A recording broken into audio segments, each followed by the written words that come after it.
안녕하십니까, 박성호입니다. 블라디미르 푸틴 대통령이 우크라이나에 대해 군사적 행동을 개시하면서 명목으로 내세운 두 가지 단어가 있습니다. 하나는 Special Military Operation, 특수 군사작전, 또 다른 하나는 Denazification, 나치즘 탈색입니다. 여기서 Special Military Operation은 필요한 군사 시설물들만 골라서 타격하는 것으로 크게 보면 다른 나라들이 관여할 성격이 아닌 내전 형태라는 것입니다. 그런데 실제로 이번 전쟁은 미국이나 나토나 군사 무기 지원만 하고 있을 뿐 병력은 파견하지 않고 있습니다. 파견하더라도 군사 고문 형태로 간접적으로 보내고 있습니다. 그리고 과거 누구를 위해 정을 울리나로 유명한 해밍웨이가 참전한 스페인 내전처럼 우크라이나는 외국인 지원자를 받고 있습니다. 이미 16,000명에 달하는 외국인들이 도착했습니다. 이런 점들 때문에 러시아는 우크라이나 침공을 전쟁이 아닌 특수 군사 작전이라 부르면서 그 논리를 관철시키기 위해 애쓰고 있습니다. 제가 말씀드리는 것은 누가 옳다 그르다가 아닌 드라이한 팩트입니다. 우크라이나 침공이 왜 전쟁이 아니냐는 의견도 있을 수 있는데 이게 바로 러시아와 서구의 명분이 충돌하는 지점입니다. 두 번째, 디나치피케이션도 명분 싸움에서 아주 두드러진 대목입니다. 우크라이나, 돈바스, 크림에서 러시아계 주민들을 학살한 극단 무장 세력이 네오나치 아조프 대대입니다. 아조프 대대는 나치의 스와스티카를 변형한 문장을 사용합니다. 그리고 아조프 대대로 대표되는 우크라이나 네오나치즘의 비주는 극단적 민족주의자 스테판 반데라라는 인물입니다. 2차 세계대전 당시 그동안 우크라이나를 탄압해왔던 스탈린에 맞서 독일 나치와 협력해 붉은 군대와 싸웠습니다. 스테판 반데라는 사악한 스탈린에 맞서 정의와 이상을 위해 평생을 바친 인물로 우크라이나에서 추앙을 받고 있습니다. 악에 맞서기 위해 또 다른 악과 손잡은 게 역사의 아이러니입니다.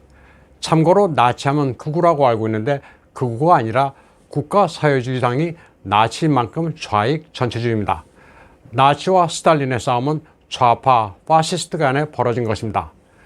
나치즘이나 스탈린의 공산주의는 모두 사악한데 소련이 붕괴되고 새로 탄한 러시아는 지금 공산주의가 아닙니다. 푸틴은 볼셰비키 혁명이 러시아 역사에 오점을 남겼다면서 공산주의와 단절한 상태입니다. 따라서 푸틴의 논리는 러시아는 사악한 공산주의를 청산했는데 우크라이나는 왜 아직도 나치즘을 옹호하면서 러시아계에 대해 제노사이드를 저지르냐는 겁니다. 이번에 우크라이나 사태가 국제 문제로 확산되면서 나토 회원국들이 우크라이나에 대대적으로 무기 지원을 하고 있는 가운데 그의 핵심인 독일은 군사비를 GDP의 2% 선으로 올리겠다고 선언했습니다. 그리고 교전 당사국에는 무기를 지원하거나 수출하지 않는다는 전후 원칙을 깨고 우크라이나에 대전차 미사일을 보내기로 했습니다. 러시아는 독일의 이런 움직임을 나치 독일의 군국주의 행보로 보고 잔뜩 경계하고 있습니다. 러시아와 독일의 이런 신경전은 아시아에서 러시아, 일본 간의 갈등으로 나타나고 있습니다. 독일과 일본이 2차 대전을 일으킨 추축국이란 점에서 역사가 되풀이되는 느낌을 지울 수 없다는 게 러시아의 입장입니다. 일본도 미국, 유럽이 주도하는 대러시아 제재에 동참했습니다. 비자 발급을 중지하고 러시아와 관련 있는 특정 개인의 자산을 동결하기로 했습니다.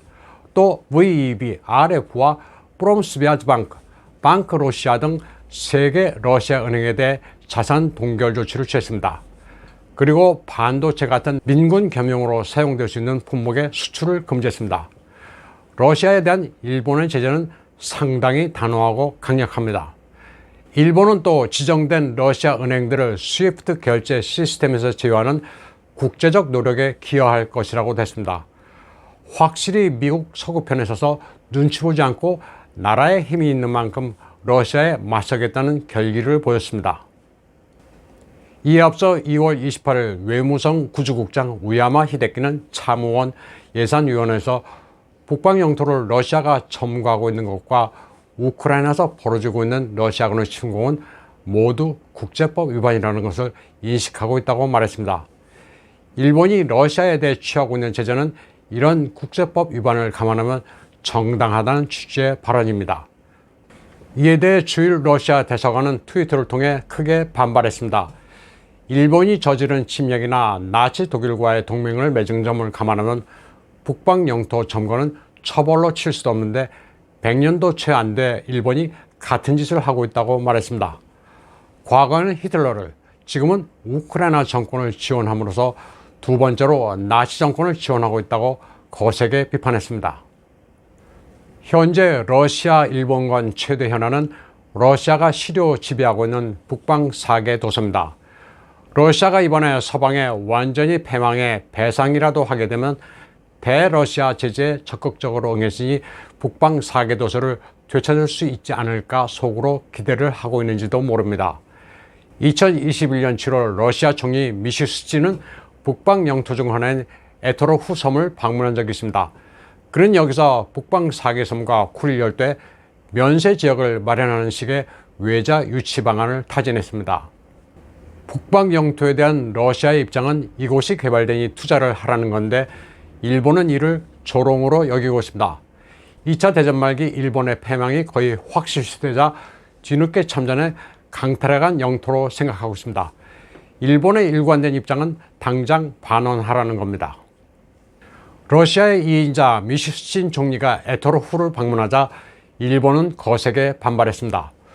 주로 일본 대사가 러시아 외무차관에게 직접 항의하고 일본 내에서는 주일 러시아 대사 미하일 갈루진을 초치해 비판했습니다. 갈루진 대사는 그러나 일본의 항의를 받아들일 수 없다고 단호하게 말했습니다.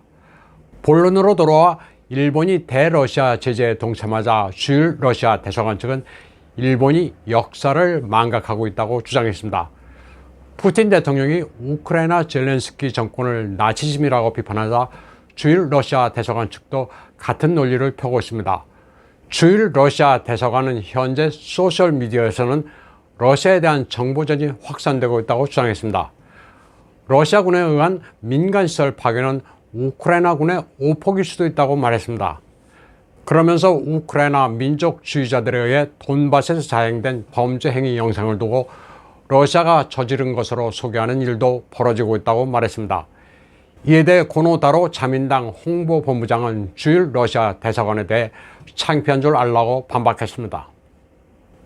한편 미하일 갈루진 주일 러시아 대사는 3월 2일 BS 후지 라이브 프라임 뉴스에 출연해 오노테라 이스노리 전 방위대신과 격론을 가졌습니다.